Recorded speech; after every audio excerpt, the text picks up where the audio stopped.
Natasha laughed. Simone turned and saw her husband Harrison kissing her cousin, one hand tangled in Natasha's hair. For a second, Simone could not breathe. Then the baby kicked hard, and she caught herself against the wall. They were not pulling apart. Natasha was still smiling against his mouth. They looked comfortable. That was the part Simone could not get past. Natasha had grown up close enough to the Vale sisters to feel like one of them. She was in Simone's wedding photographs. After Simone's miscarriage 3 years earlier, Marianne Vale asked Natasha to stay until Tanya could get back. Natasha drove Simone home, slept on the couch, and helped pack away the tiny clothes Simone had bought too early. Simone had also helped Natasha into the art world. At 21, Natasha interned in her studio. Later, Simone introduced her to curators and the gallery director, who gave her a first real job. Natasha was good at it. Simone had been proud of her, almost like a younger sister. Tonight, Natasha still wore the backstage credential Leah had arranged for close family. Harrison had one as Simone's guest. They had not needed to sneak anywhere. Now they were kissing in the private back gallery at Simone's first major exhibition in almost 7 years. A museum employee appeared at the far end carrying a case of wine. "Mrs. Moretti, they need you in the main gallery." Simone stepped back before he could see what she had been looking at. "Right? Thanks." Her voice sounded normal. She hated that. She walked back toward the crowd with one hand under her belly. Harrison found her before she reached the center of the room. "There you are." His palm settled at the small of her back. Simone turned. He kissed her cheek. She smelled his cologne, and underneath it, Natasha's familiar floral perfume. "I've been looking for you," he said. "Were you?" His smile shifted slightly. "Yeah. Why?" A reporter stepped in before Simone had to answer. "Mr. Moretti, quick question. Your wife has been away from the art world for years. What's it like seeing her back?" Harrison kept his hand on her back. "I'm happy for her. Painting's always been good for Simone. It keeps her happy." The reporter smiled. Simone looked at Harrison. This exhibition had taken 18 months. She had worked through morning sickness, swollen hands, and the fear that people would remember the young painter she used to be and decide she had nothing left to say. Harrison knew that. He had just described it like a relaxing hobby. The reporter turned toward her. "You disagree?" Simone almost laughed. "Ask me again in an hour." The reporter laughed too, assuming she was joking. For about 30 seconds, Simone wanted to tell the room exactly what she had seen. She imagined pointing at Natasha and making Harrison explain himself, while every camera was still rolling. Then, Natasha walked into the gallery. She picked up a glass of champagne and gave Simone a small wave. That stopped her. Natasha did not look ashamed. She looked almost normal. Simone wanted to know how that was possible. Leah Morgan, the curator, hurried over with a microphone. "We're ready whenever you are." The exhibition was called "The Years I Was Silent." At 24, critics argued about Simone Vale after openings. By 26, 2 museums had bought her work. Then came Harrison, marriage, the miscarriage, and years of declining invitations. People began saying Mrs. Moretti before Simone Vale. Tonight was supposed to be the first correction. On the far wall hung Before She Knows My Name, a large painting of a pregnant woman standing in a doorway at dawn. Behind her, several rooms disappeared into shadow.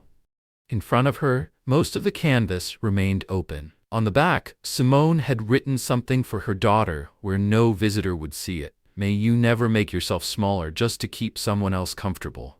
When she wrote it, she had been thinking about the child. Now she wasn't so sure. Leah raised the microphone. "People keep asking about the title. Why The Years I Was Silent?" Simone had prepared an answer about grief and returning to work. She looked at Harrison, then at Natasha. "I used to think being quiet meant things were okay," she said. "Sometimes it does. Sometimes you're tired. Sometimes you don't know what to say." She rubbed her thumb along the microphone. "And sometimes you get so used to not saying what you want that people stop asking." The room became quiet. Simone had not planned the sentence. Once it was out, she was not even sure she liked it. But it was true. "I think I'm done with that." The applause came quickly. Harrison leaned closer while Leah thanked the audience. What was that about? Not here. Simone? Not here. She walked away. 20 minutes later, while answering questions in the retrospective section, Simone reached Nocturne 17. She stopped. The charcoal and oil piece was supposed to be in climate-controlled storage. Simone had never approved a museum loan for it. Why is this here? Simone asked. Leah looked at the painting. It came in with the retrospective loans. I thought your office cleared it. I didn't. Leah's expression changed. She opened the registrar file on her tablet and scrolled through the loan entry. Here. Under Handling Agent, the record read Arden House Collection Services. Arden, Natasha Arden. Simone photographed the screen. Across the room, Natasha was watching her. Simone met her eyes. Natasha's smile disappeared. That was the first honest thing Simone had seen on her face all night. Simone put her phone away. She had arrived thinking the worst thing she could discover was Harrison with another woman. Now one of her paintings had reached the museum through a company carrying her cousin's name. Before she confronted either of them, Simone wanted to know how. By 9 the next morning, Simone was back in the Chelsea studio she had kept even during the years she barely painted. The elevator was slow and the radiators clanged all winter. Simone liked that almost nothing there had been chosen to impress anyone. Elena Ross arrived with coffee and a paper bag from the bakery downstairs. You look terrible. Good morning. I mean it kindly. Simone took the coffee, tasted it, then remembered she had asked for decaf and handed it back. Elena stared at her. That bad? Worse. Simone showed her the photograph of the museum loan card. Elena read it twice. Nocturne 17 is at Hudson. That's what I thought. Elena opened the studio inventory system. For nearly 10 years she had managed Simone's catalog, ownership records, and condition history. When Natasha interned there, Elena had taught her condition reports and the less glamorous parts of gallery work. The catalog still showed Nocturne 17 at Hudson Fine Art Storage, the last location Simone had approved. After the miscarriage, day-to-day shipping and insurance logistics had moved to the Moretti family office. Elena no longer watched Hudson's live transport portal. That means I need Hudson's movement log, Elena said. Hudson still listed Elena as Simone's authorized studio contact. She called the account manager, said the catalog and museum records did not match, and requested the transport history. It arrived 20 minutes later. The first movement was 14 months old. Hudson Fine Art Storage to Moretti Family Office Staging. 2 days later, Moretti Family Office Staging to Arden House Collection Services. There was no approval from Simone attached to either move. Elena leaned closer. Did you approve this through Harrison? No. Did Natasha ask? No. Elena stopped typing. Simone told her about the kiss. She did not make it dramatic. She said where she had been standing, what Harrison had done, and that Natasha had looked completely at ease. Halfway through, Elena sat down. Your cousin Natasha? Yes. I know there isn't another Natasha. I just needed to hear how stupid the question sounded. That made Simone laugh once unexpectedly. They spent the next hour on records Simone had a right to see. Her prenup and Artist LLC kept her paintings, copyrights, and studio assets under her separate control. After the miscarriage, she had signed a limited authorization allowing the Moretti family office to coordinate insurance, storage, and shipping for approved works. At the time, it had felt like help. The authorization did not allow the family office to sell work, transfer ownership, pledge paintings as collateral, or decide on loans without Simone's approval. Search every movement under that authorization, Simone said. Elena did. 4 paintings appeared. Nocturne 17, Winter Room, Blue Orchard, Ashes at Dawn. Simone reached for the wrong coffee again. Ashes. Elena's voice softened. Yeah. That painting had never been exhibited. Simone made it after the miscarriage, working mostly at night. Natasha had seen it unfinished because she had practically lived at the studio that week. Harrison knew Simone did not want anyone else to see it. Where did it go? Elena opened the transport record. East 72nd Street, private residence. Simone knew the building. Harrison's driver had picked him up there twice in the past year. Both times Harrison said he had been meeting a client. She sat back. Don't say it. I wasn't going to. You were thinking it. I was thinking several things, and none of them are useful yet. By noon, Simone was with Miriam Cole, an attorney who represented artists and private collections. Miriam read the authorization before asking about the marriage. That order matters, she said. Your husband's affair is one issue. What happened to your property is another. We don't blur them until documents give us a reason. Simone liked her immediately. What can I do today? Stop any new movement without your written approval. Then request condition reports, insurance certificates, shipping records, and loan paperwork for those 4 paintings. Can I get the family office records? The ones involving your property. Yes, broader company records are different. If you file for divorce, there are formal ways to request more. Miriam looked at her over the file. And don't search his phone, guess passwords, or start opening locked drawers because you're angry. I wasn't planning to. Good. Angry people get creative. Forensic accountant Daniel Price joined by video. He asked only for records Simone could legally access. Artist LLC statements, joint accounts, storage invoices, insurance expenses, and exhibition costs. Before the day ended, he found 3 payments to Arden House LLC. The descriptions were boring. Collection consulting, exhibition preparation, private advisory. Does this prove anything? Simone asked. It proves money went there, Daniel said. It doesn't prove why. That answer frustrated her and reassured her at the same time. Back at the studio, Elena had pulled the empty storage cradle for ashes at dawn halfway out of the rack. Simone stood in front of it. Years earlier, Natasha had been a nervous 22-year-old asking if she was good enough for galleries. Simone introduced her to Leah, brought her to collector dinners, and wrote the recommendation that helped her land a first full-time job. Simone had been proud of her. That made the empty cradle harder to look at. You want me to call Hudson? Elena asked.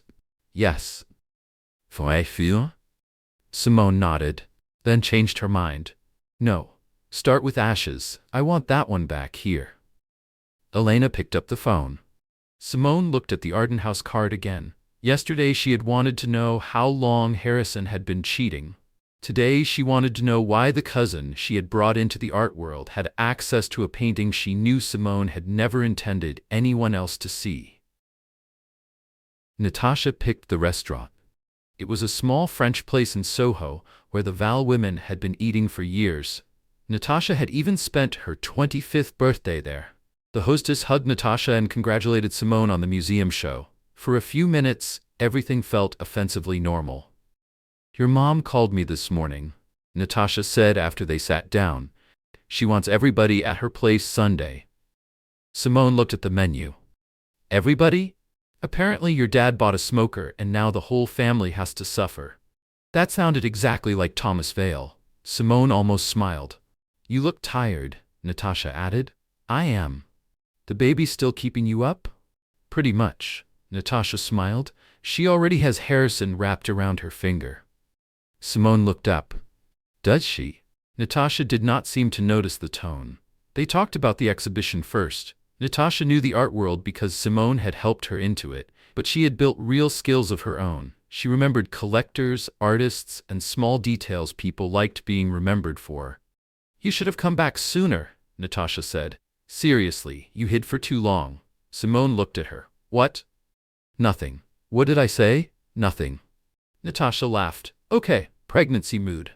Simone let that sit between them. When the waiter left, she asked, Are you seeing anyone? Natasha blinked. Why? You know everything about my life? I realized I don't know much about yours lately. That's dramatic. Is it? Natasha picked up her wineglass. There's someone. Serious? I don't know. Single? Natasha gave her a look. What is this, Aunt Marianne's interrogation? I'm curious. It's complicated. Simone had heard that phrase from people who wanted a gentler name for a bad decision. Married? Natasha looked down at the table for half a second. Not exactly. Simone almost asked what that could possibly mean. Instead, she ate a spoonful of soup. Natasha moved on to a story about a consultant she was thinking of hiring. Then she lifted her hand to tuck her hair behind her ear. Simone saw the ring. Small white gold band. One diamond slightly off-center. A shallow curve cut into one side. She knew it before she understood why. Years earlier, lying in bed with Harrison after a gallery dinner, Simone had sketched jewelry designs on the back of an invitation because he complained that everything in stores looked the same. One design had that uneven line. Harrison had laughed and told her she could not even draw a normal ring. He had kept the card. Apparently he had kept the idea too. "That's pretty," Simone said. Natasha looked at her hand. "This? Thanks. New?" "A few months." "Gift?" Natasha smiled, but not naturally. "You're very interested in jewelry today." "I am." The smile faded. "Yes. A gift. From the complicated guy?" Another pause. "Yes." The waiter returned before Simone had to decide whether to keep going. She did not.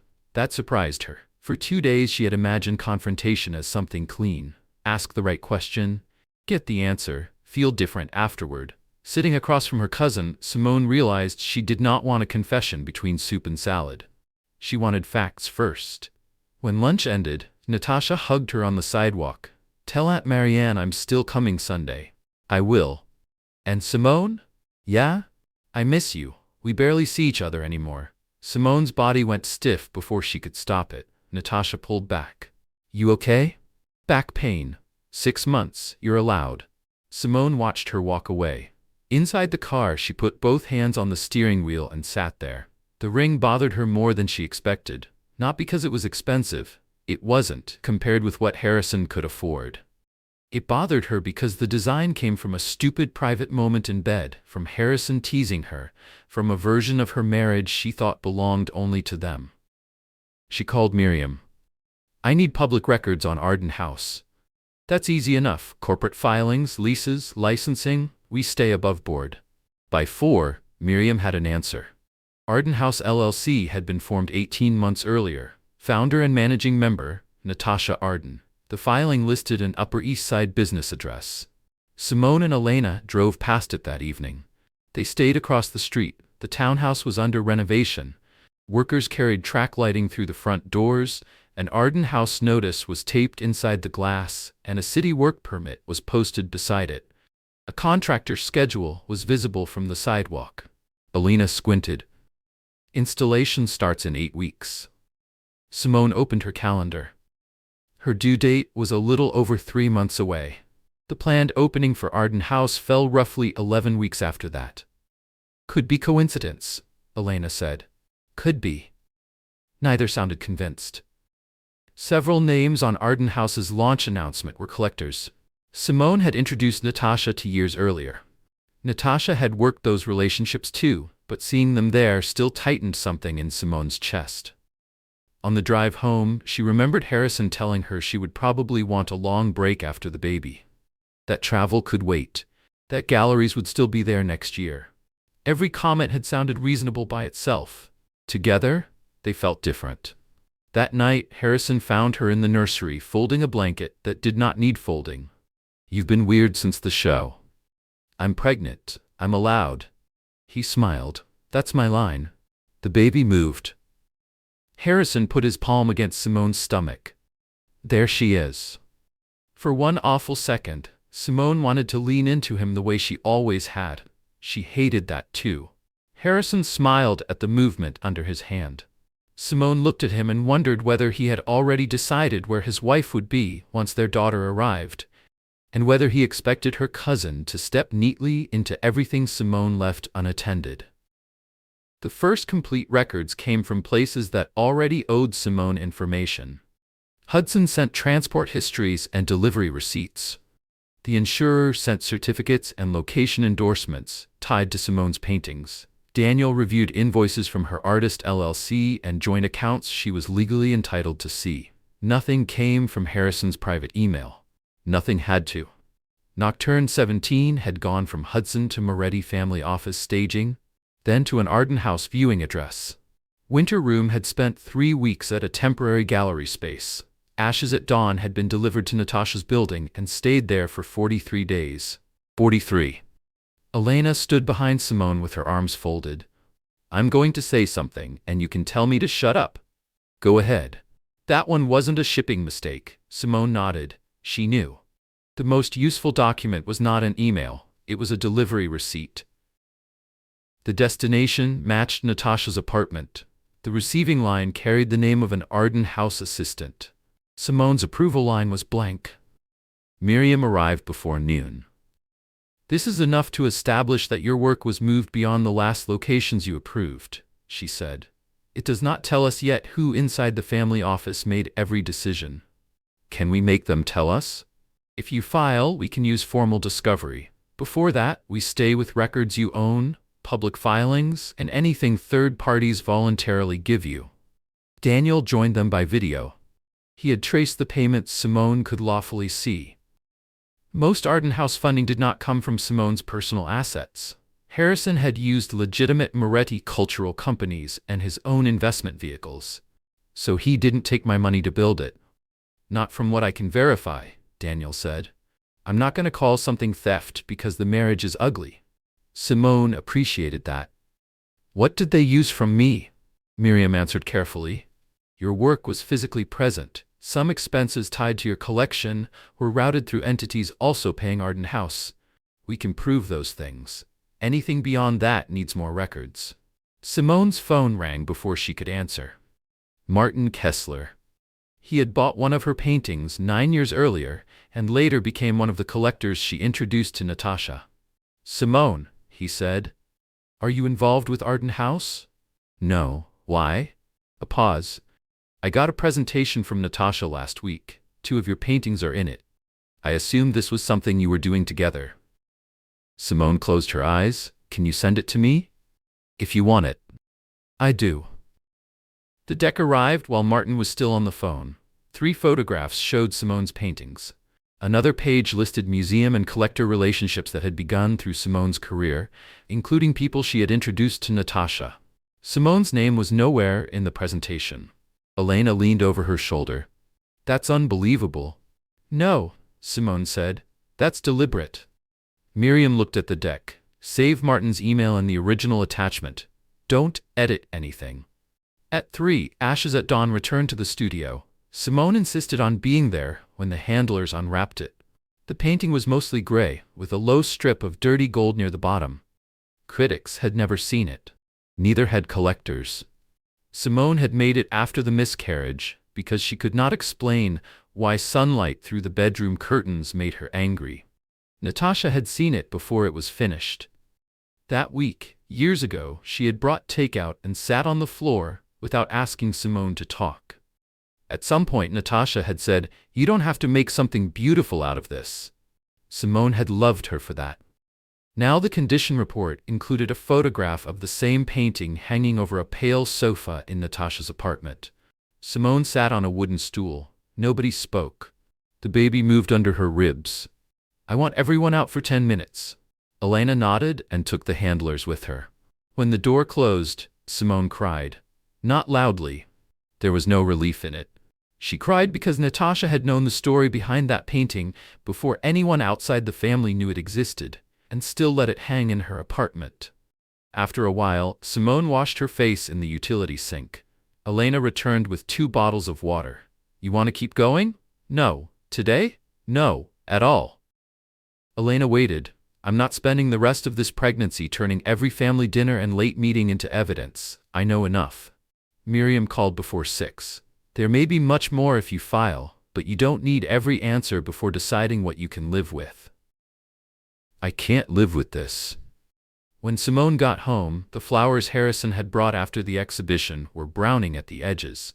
She threw them away, then pulled them back out because the vase had belonged to her grandmother. That annoyed her enough to make her laugh. Her phone buzzed. "Sunday dinner. Your father says he finally figured out the smoker. Natasha says she's coming. Please don't cancel again." Simone stared at her mother's message, then Harrison called. "Hey, running late. Want me to bring dinner?" "No. You okay? Come home early tomorrow." A pause. "How early?" 6. "What's going on? I need to ask you something." "Ask me now." "No." His voice changed. "Simone, I want to see your face when you answer." The silence lasted long enough that she knew he understood more than he wanted to. 6, he said. After the call, Simone texted her mother. "Can't make Sunday, I'll explain soon." For the first time since the exhibition, Simone stopped looking for more evidence. Tomorrow she would ask what she needed to know. Harrison came home at 5:52 carrying flowers and a bottle of wine. Simone noticed the wine first. "I can't drink that."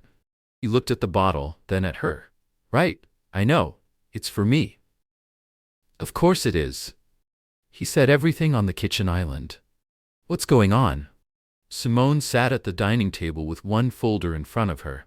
She had spent half the afternoon trying to rehearse the conversation, then stopped because every version sounded like something written for television. "Sit down." Harrison did, but barely. He perched on the edge of the chair. Simone looked at him. "How long have you been sleeping with my cousin?" He went still, and the look on his face told Simone he wasn't confused. He had been caught. "Simone? How long? You saw us?" "Yes." "At the museum?" "Yes." He rubbed both hands over his face. "Jesus. That's your first response?" "I don't know what you want me to say." "The truth would help." His mouth tightened. "It wasn't supposed to happen. That doesn't answer me."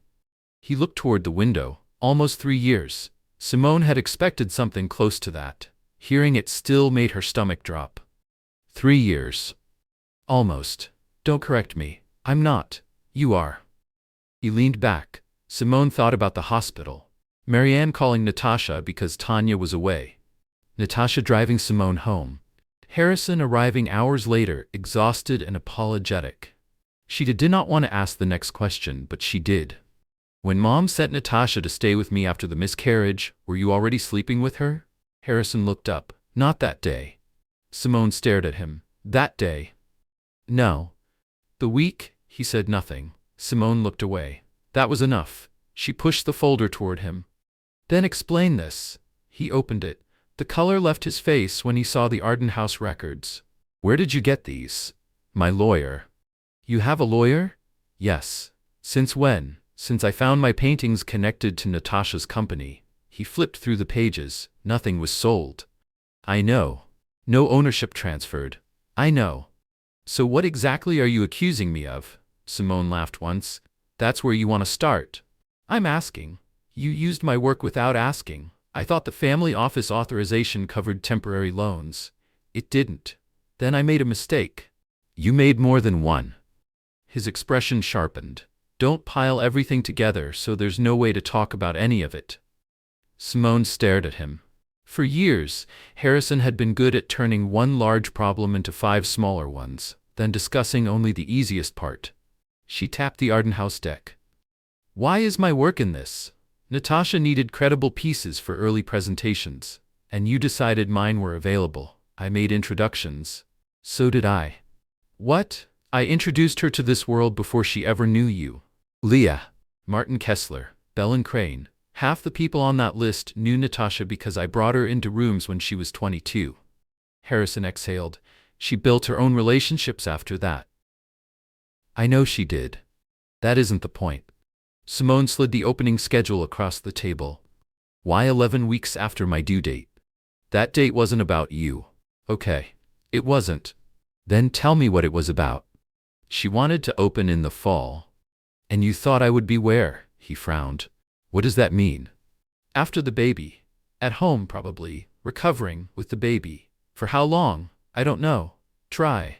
A few months, maybe a year." Simone nodded. Harrison's face changed. "Don't turn that into something it isn't. You said you wanted to be present with her." "I said I wanted to be a mother. I didn't say I wanted to disappear." "I never said disappear." "No. You just made plans like I would." He stood up. "This is getting ridiculous." "Is it?" "Yes. Natasha wanted a business. I helped her. She's good at it." "I know she's good at it. I'm the one who spent years telling her that." Harrison looked away.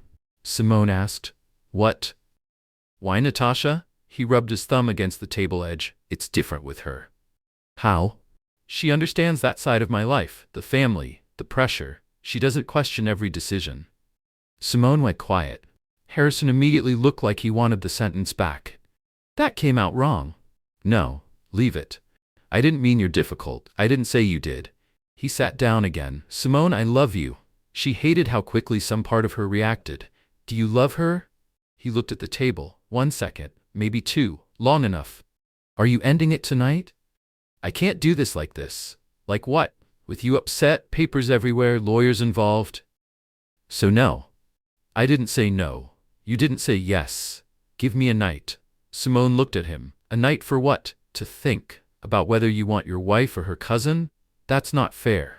The words came out before he could stop them. Simone almost smiled. Go to her. Harrison frowned. What? If you need time, take it with Natasha. Simone? I mean it. He stood there waiting for her to change her mind. She did not. Eventually, Harrison picked up his coat. At the door, he said, We'll talk tomorrow. Simone said nothing. After his car left, she removed her wedding ring. Her hand looked strange without it. She called Miriam. I'm ready to file. Are you sure? Simone looked at the flowers, the wine, and the chair Harrison had just left empty. Yes. Then she called Tanya. Her sister answered on the second ring. Hey, everything okay? Simone closed her eyes. No. The word came out smaller than she expected. Tanya, I need you tomorrow. Tanya arrived at 6 in sweatpants with 2 coffees and an overnight bag. She took one look at Simone's face.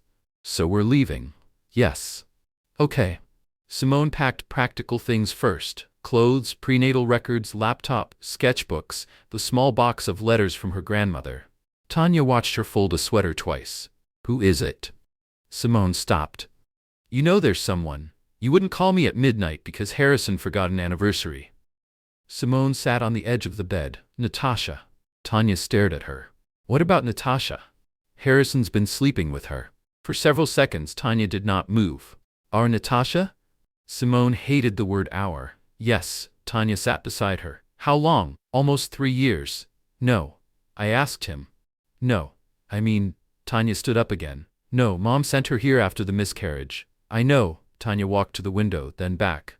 I gave her my key because I couldn't get a flight. I know. Tanya covered her mouth with one hand. Don't call her, Simone said. Natasha? Anyone. Mom, Aunt Diane, Dad? Not yet. Simone, she's family. That's exactly why. I don't want the whole family calling before I've even moved my toothbrush. Tanya looked like she wanted to argue, then nodded. Miriam had already explained what Simone should not do. Do not clear joint accounts, do not take disputed property, photograph what she removed, leave anything questionable for formal division. 2 movers arrived at 7. Elena came to supervise the art. Before she knows my name and Ashes at Dawn went into climate-controlled crates. They left the nursery almost untouched. Simone stood in the doorway. One side of the crib still needed tightening. Harrison had promised to finish it that weekend. The sight of an unfinished crib nearly undid her more than the legal papers had. On the kitchen table, she left her wedding ring. No note. By 8:15, Simone was gone. At 8:20, Miriam's office sent formal notices to the Moretti family office and the institutions handling Simone's work. The old authorization was revoked. No painting could be moved, loaned, photographed for commercial use, licensed, or represented without Simone's written approval. A preservation letter required relevant records connected to her collection and Arden House to be retained. Nothing else happened. No accounts froze. No Moretti company collapsed. Simone moved into the small apartment attached to her Chelsea studio and ate toast standing at the counter. At 9:07, Harrison reached the house. His first call went unanswered. Then another. At 9:31, he left a voicemail. Simone, pick up, please. The next was angrier. I'm at the house. Your stuff is gone. What are you doing? The third was quieter. Just tell me you're okay. Simone forwarded all 3 to Miriam. At 11, Marianne Val showed up at the studio with Thomas behind her carrying a grocery bag. Tanya had lasted less than 5 hours. I told Mom you were staying here, Tanya said. I didn't tell her why. Marianne looked from Tanya to Simone. What happened? Simone lacked the energy to soften it. Harrison has been having an affair with Natasha. Her mother stared at her. Natasha? Simone nodded. My sister's Natasha? Mom. Marianne sat down slowly. Thomas set down the grocery bag. Does Diane know? No, Simone said. And please don't call her yet. Marianne's eyes filled with anger before tears. She sat at this table with us last Christmas. I know. She was at your baby shower. I know. Thomas reached for his wife's shoulder. Marianne reached for her phone. Mom. That stopped her. I need one day where this stays mine, Simone said, not the whole family's. Marianne put the phone back in her purse. All right, she opened the grocery bag instead. I brought soup. Simone nearly cried at that. Around noon, the first business consequence reached the studio. A Moretti Cultural Holdings Museum partnership paused a donor exhibition because two promised works belonged to Simone and needed new authorization. An hour later, the exhibition insurer asked who actually had authority to approve the listed works before coverage could be finalized. A foundation partner asked the same thing. No one canceled anything. They asked questions about governance and authorization. For Harrison, those questions were expensive. He arrived at the studio shortly after 3. Elena called upstairs first. Harrison's here. Simone was quiet for a second. 5 minutes. He comes up alone. His security stayed downstairs. Elena let him up. What are you doing? He asked. I revoked an authorization. You put a museum deal on hold. I removed my paintings. You knew what that would do. I knew they couldn't use my work anymore. Harrison started pacing. The museum is on hold. The insurer wants new authority documents. Dominic wants an explanation. You're telling me my work mattered. Don't do that. Do what? Act like I built everything on your paintings. I didn't say that. He looked around the studio, at old catalogs, crates, letters from collectors, years of work that existed before him. His voice softened. Come home. Simone felt the old pull. Then she asked, Did you end it with Natasha? He looked away. Tanya, standing in the doorway behind him, saw it too. Harrison noticed her. Tanya. She did not answer. His phone rang. Dominic, he said after checking the screen. The family meeting was in an hour. At the door, Harrison turned back. You really want to watch all of this fall apart? Simone looked at him. I don't want your business to fall apart. Then what do you want? My things back, my name back, and some room to make decisions without you making them first. Harrison had no answer. He left. That night, Simone ate Marianne's soup from the pot because she had not unpacked the bowls. Her mother texted, I won't call Diane until you say so. Tanya slept on the studio sofa. Simone woke once, heard her sister snoring through the wall, and went back to sleep. The Moretti family meetings started at 4, and nobody offered Harrison coffee. Dominic Moretti sat at the head of the table. Harrison ran the family day-to-day, but Dominic chaired Moretti Cultural Holdings and served as trustee over several legitimate entities. Beside him were the CFO, outside counsel, and 2 senior advisors. No one from the violent side of the family business was there. That almost made it worse. This was about the clean companies, where Harrison could not overrule a board. Dominic folded his hands. Tell me I'm misunderstanding this. Harrison did not answer.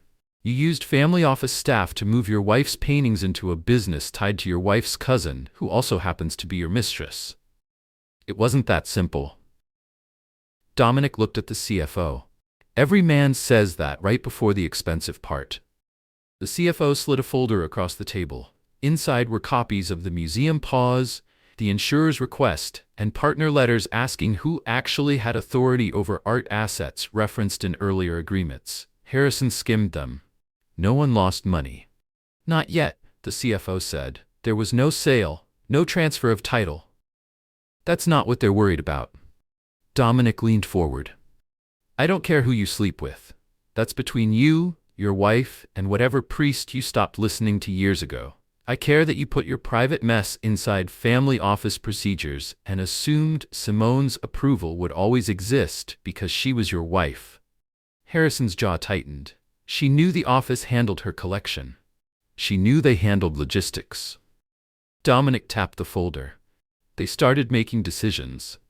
Harrison looked around the table. Nobody defended him. By the end of the meeting, the board voted on a narrow but humiliating restriction. Until council completed its compliance review, Harrison's signing authority was suspended for transactions involving cultural holdings, art partnerships, or institutions connected to Simone's collection. He remained head of the family. He still controlled more money and power than most people would ever see. But inside the legitimate companies, the board had taken away a piece of authority because it no longer trusted his judgment. He went to Natasha's apartment afterward. She opened the door barefoot, wearing one of his shirts. Where were you? Family meeting. Her expression changed. About Arden House? Harrison stared at her. What? The gallery. Are they cutting the financing? My wife moved out yesterday. I know. And that's the first thing you ask. Natasha blinked. That's not fair. I asked how you were yesterday. You asked whether the opening was still happening. Because there are contracts, Harrison. He walked past her and poured himself a drink. For years, Simone had annoyed him by asking small questions after difficult meetings.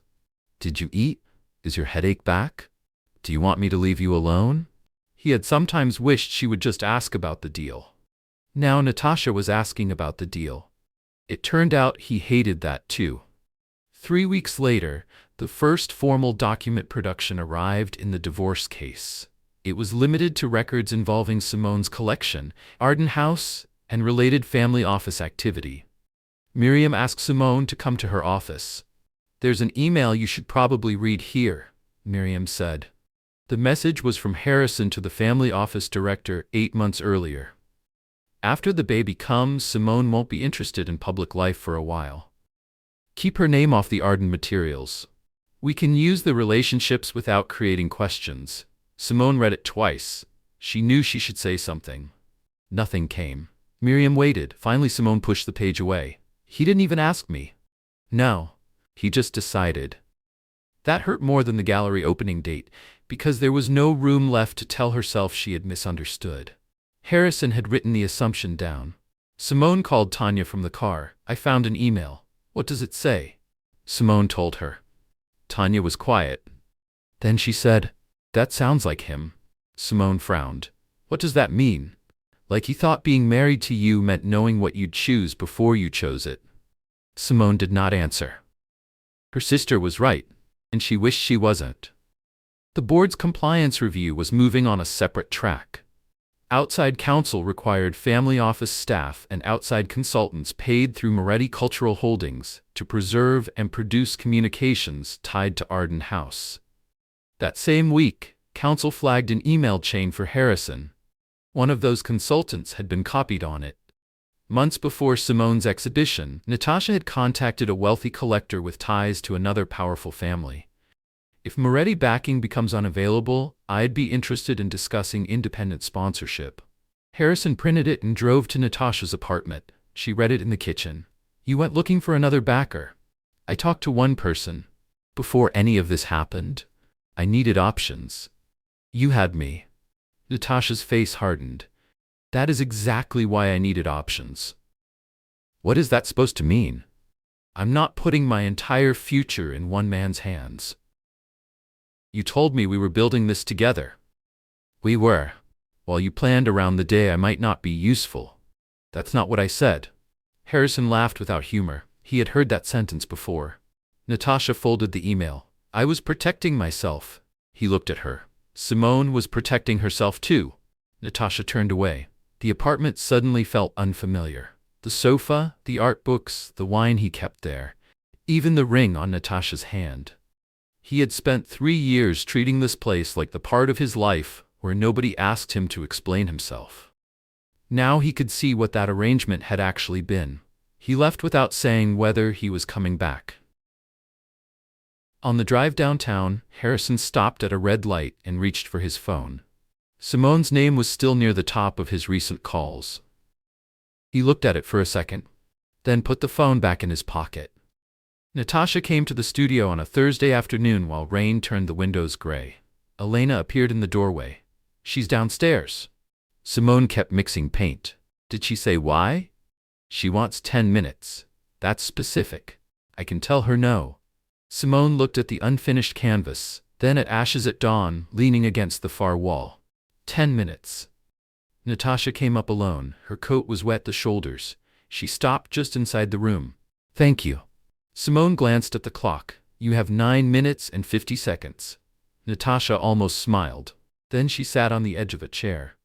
Harrison lied to me. Simone looked at her. That's what you came here to say? I'm not saying it excuses anything. Good. He told me you two were basically done. When? Early. That's not a date. Natasha looked down. Before the miscarriage. Simone felt the answer before she understood it. So you were already sleeping with him then? Natasha said nothing. Were you? Yes. Rain tapped against the windows. Simone put down the palette because her hand had started shaking. Mom called you. Natasha closed her eyes. She called you because Tanya couldn't get back. She asked you to stay with me. I know. You drove me home. I know. You slept on my couch. Simone? And all that time? Natasha wiped at her face. Harrison told me you were staying together because of the family. He said you were already living separate lives emotionally. You were in my family. I know. No, listen to me. You weren't some woman who met him at a bar and only knew whatever he told you. You ate Sunday dinner with us. You knew when I was angry with him and when I wasn't. You knew I wanted that baby. I know. You knew I loved him. I thought, no. That's the part I don't understand. Natasha looked up. If you thought my marriage was over, why didn't you ask me? For the first time since she arrived, Natasha had no answer ready. Simone waited. Finally Natasha said, because I was afraid you'd tell me it wasn't. That answer settled something Simone had been trying not to admit. Natasha had avoided the one person who could have told her whether Harrison was lying. Simone sat down across from her. Then you knew enough. I knew what he told me. And you knew me. Natasha nodded. I'm sorry. Simone believed she meant it. It did not help as much as Simone once imagined an apology would. Why him? Natasha let out a small, embarrassed laugh. You really want to know? Yes. She looked around the studio. Do you know what introductions sounded like for years? Simone said nothing. This is Natasha, Simone Vale's cousin. Or Simone helped her get started. I could be 28 and people still introduced me like I belonged to you. I was trying to help you. I know. Natasha said it quickly. That's the problem. I know you were kind. I know you weren't trying to make me feel small. Then why didn't you tell me it bothered you? What would you have done? I would have listened. You would have tried to fix it. Simone opened her mouth, then stopped. Natasha nodded. Exactly. That irritated Simone because it was probably true. Natasha rubbed her palms together. You gave me my first internship. You introduced me to Leah. You wrote the Bell and Crane recommendation. I'm grateful for all of it. But I wanted to walk into one room where nobody already knew me as your cousin. Simone sat back. And Harrison gave you that? At first, yes. You mean he wanted you? Natasha looked ashamed. Yes. Which made you feel like you had something I didn't. A long pause. Yes. The answer was ugly. It was also honest. You could have resented me, Simone said. You could have stopped taking my calls. You could have told Aunt Diane I made you crazy. You didn't have to sleep with my husband. I know. And Arden House? I wanted something that was mine, with my paintings in it. I told him we should use other work. Did you stop him? Natasha shook her head. 10 minutes had passed. Neither woman moved. Natasha asked, Do you hate me? Simone thought about it. Some days. Natasha nodded as if she expected that. Other days I miss you, Simone said. That's worse. Natasha cried quietly. Simone hated that she still knew exactly how Natasha cried. The small pull at one corner of her mouth. The way she stared at the floor because she hated being watched. Knowing someone since childhood did not vanish because they did something terrible. It also did not mean Simone wanted her back. She stood. I think we're done. Natasha rose too. At the door she stopped. Do you think your mom will ever speak to me again? Simone looked at her. That's between you and Mom. Natasha nodded. Simone opened the door. I hope Arden House works someday. Natasha looked surprised. Without my paintings, without Harrison carrying it. If it's yours, build it so nobody can say otherwise. Natasha left. Elena came upstairs a few minutes later. You okay? No. Want me to stay? No. Food? Later. When the studio was quiet, Simone returned to the canvas. Her first line was bad. She covered it. The second was worse. She laughed because nobody was there to impress. For years, people had described her talent as if paintings arrived finished the moment she touched a brush. In reality, half the job was making bad choices and staying long enough to fix them. The baby moved. Simone rested one paint-stained hand against her stomach. Yeah, I know. On the table lay a scrap of paper with 3 words. After the silence. For the first time in weeks, she did not wonder where Harrison or Natasha was. She went back to work. The first contraction woke Simone at 2:17 in the morning. She lay still and waited. Nothing happened for almost 9 minutes, long enough for her to decide it was another false alarm. Then the second contraction came, lower and stronger, and she had to sit up. She called Tanya. Her sister answered with, "Is this it?" "I don't know." "That means yes." "It means I don't know. I'm putting on pants." 25 minutes later, Tanya was in the apartment while Simone stood in the kitchen trying to remember where she had put her insurance card. "It's in the front pocket of the hospital bag," Tanya said. "How do you know?" "Because I put it there last week." Another contraction started. Simone leaned against the counter until it passed. "Okay," Tanya said more softly. "Now I think this is it." At the hospital, triage confirmed labor had started. Simone was admitted before 4:30. Her obstetrician arrived after sunrise. The next hours were less dramatic than television and much more exhausting. There were slipping monitors, unwanted ice chips, and Tanya timing contractions even though the monitor was already doing it.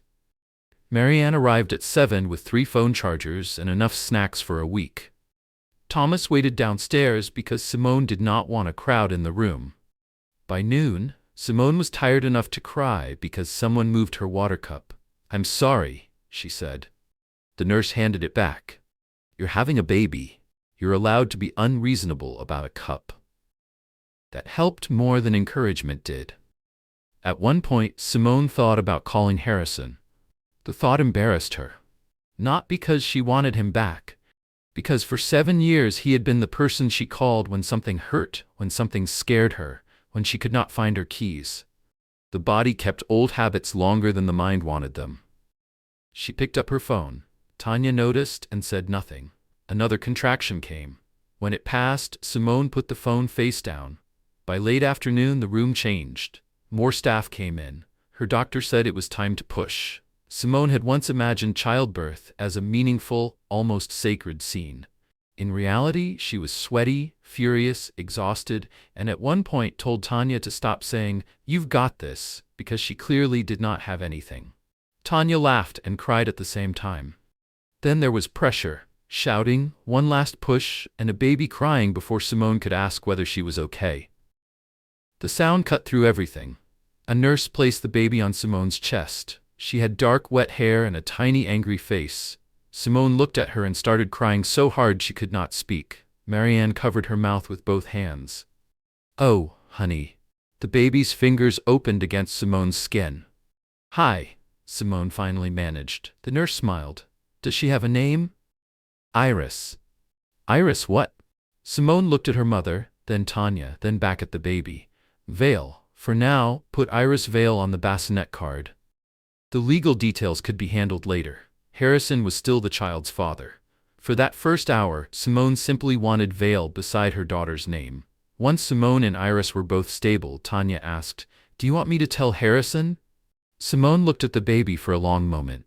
"Tell him she's healthy, nothing else yet." Harrison arrived after 7. A nurse came into the room first. "Mr. Moretti is outside. Do you want him to come in?" Simone hesitated. "For a few minutes, alone." The nurse nodded. A minute later, Harrison entered by himself. He looked at Simone first. Then he saw the bassinet. His whole expression changed. "That's her?" Simone nodded. He walked closer. "Can I hold her?" Simone looked at Iris, then at him. "Yes."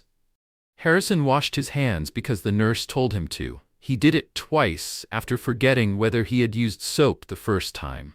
That almost made Simone smile. She handed him the baby. He was not awkward. Simone wished for one ugly second that he was. Instead, Harrison supported Iris's head correctly and stared at her as if the rest of the room had disappeared. "Hi," he whispered. "I'm your dad." The scene hurt because it was beautiful. Simone turned toward the window. After a while, Harrison sat beside the bed. "Why didn't you call me?" "I almost did." He waited. "Then I realized I've been calling you for years." His face tightened. "What does that mean?" "It means I asked you to show up. I asked you to listen. I asked you not to decide things for me." "Simone, I'm not doing this tonight. He looked down at Iris. I want to fix something. You can. He looked at her too quickly. Simone shook her head. You can decide what kind of father you're going to be. And us? She was too tired to make the answer sound beautiful. There isn't an us like that anymore. Harrison swallowed. You still get a chance with her. You already had your chance with me. He did not argue. 3 weeks later, they attended temporary parenting mediation while the divorce continued. They discussed feeding, sleep, medical decisions, communication, and how Harrison's time with Iris would expand as she grew. The name Simone had used at the hospital was not turned into a bargaining chip. Harrison asked about it once before the session. Vale? Yes, Simone said. He looked at the photograph of Iris clipped to the file, then nodded. Inside mediation, they stayed with parenting. When the session ended, Simone signed the temporary agreement. Simone Vale. Outside, Tanya and Marianne were waiting with Iris. Thomas had parked illegally and was circling the block. Simone took her daughter, pulled the hat down over Iris's ears, and followed Tanya and Marianne toward the elevators. The divorce became final 10 months after Iris was born. The last hearing took 23 minutes. Simone kept control of her art, copyrights, and studio assets, while the parenting plan they were already using became permanent, with room to adjust as Iris grew. The judge asked Harrison whether he understood. Yes. Then Simone. Yes. That was it. In the hallway, Harrison stood beside the vending machines while their lawyers packed files into leather bags. So we're divorced, he said. Simone looked at him. Apparently. He gave a tired laugh. For a moment, they were just two people who had once shared a bathroom and argued about who forgot to buy toothpaste. I'm sorry, he said. I know. She did not say it was okay. He did not ask her to. 3 years after Iris was born, the Vale family still ate Sunday dinner together, often enough for Iris to think attendance was a legal requirement. On the morning of Simone's new museum opening, Marianne called to ask whether she needed food. Thomas offered to drive everyone, and Tanya sent a photograph of Iris wearing 2 different shoes. Normal family nonsense had returned, and Simone had missed it. Iris spent that afternoon on the studio floor in yellow socks, painting a blue circle and insisting it was a horse. Horses usually have legs, Simone said. This one is sleeping. That explains it. The Chelsea studio had changed. Washable markers filled one drawer, crackers another, and a tiny stool sat beside Simone's work table. Iris's drawings were taped between museum correspondence and color studies. Simone liked the mess. That evening, the museum opened after the silence. The title had started on a scrap of paper. The afternoon Natasha came to apologize. Simone kept it because the paintings themselves were anything but neat. The final room held a painting of a little girl facing an empty canvas, with both hands covered in paint. The label read, "She will know her own name." Leah Morgan stood beside Simone before the doors opened. Everyone is going to connect this to "before she knows my name." I know. You okay with that? Yes. Leah studied her. You're less nervous than last time. I'm not 6 months pregnant and secretly planning a divorce. That probably helps. Simone laughed. Marianne and Thomas arrived first. Tanya followed with Iris. Harrison came 20 minutes before the opening remarks. He came alone. There had been no dramatic fall from power. The Moretti review ended with tighter controls around legitimate holdings, and Harrison eventually regained the authority he had temporarily lost. Arden House opened almost a year late under different financing and without Simone's work. Natasha and Harrison did not stay together. Aunt Diane eventually learned the truth, and the fallout inside the extended family was painful. Simone refused to tell anyone whom they were allowed to speak to. She simply kept her own distance from Natasha. Harrison's relationship with Iris had grown slowly. He showed up. That was the main thing. He learned which stuffed animal had to travel between homes, which foods Iris refused to eat, and that buying a 3-year-old a bracelet was pointless because she preferred stickers. Iris spotted him near the entrance. "Daddy!" She ran across the gallery. Harrison crouched and caught her. "You came?" "I said I would. You say that every time. I'm trying to build a reputation." She grabbed his hand. "Come see my painting." Simone watched them disappear toward the final room. Seeing Harrison with their daughter had once made Simone angry. That feeling had faded. He had been a bad husband. He did not have to remain a bad father. A few minutes later, Simone entered the final room. Harrison stood before She Will Know Her Own Name, while Iris explained that the girl in the painting was probably me, but Mama won't admit it. Harrison smiled. She does look familiar. His eyes moved to the wall across from them. Simone Vale, after the silence. He looked back at Simone. No one said anything. Leah called everyone toward the main gallery. Leah introduced Simone by talking about the work itself. The rougher surfaces, the humor in the newer paintings, and the return to large-scale work. Simone had not realized how much she wanted to hear her work discussed without Harrison being part of the explanation. When she reached the microphone, she kept the remarks short. I thought coming back would happen in one big moment, she said. It didn't. Mostly it was work. Showing up when I didn't feel like it, making bad paintings, making better ones, going home, coming back the next day. A few people laughed. Simone looked at Iris between Tanya and Marianne. That turned out to be enough. Afterward, Harrison found her near the coat check. I used to think I was giving you a good life. Simone adjusted the strap of Iris's backpack. You gave me parts of one. He nodded. And you took some parts away. I know. She looked at him. I had a life before you, Harrison. I know that now too. Neither of them had anything useful to add. Iris ran over with blue frosting on her fingers. Can we paint when we get home? You're going to bed. I can paint first. Harrison said. She gets that from you. Simone smiled despite herself. Later, Iris climbed onto her little studio stool while Simone placed a clean sheet of paper in front of her. What should I make? Whatever you want. What if I mess it up? Simone handed her a brush. Then use another piece of paper. Iris considered that, dipped the brush into blue, and started. Behind her, Simone heard Tanya in the kitchen arguing with Marianne about leftovers. She smiled and went back to her own canvas.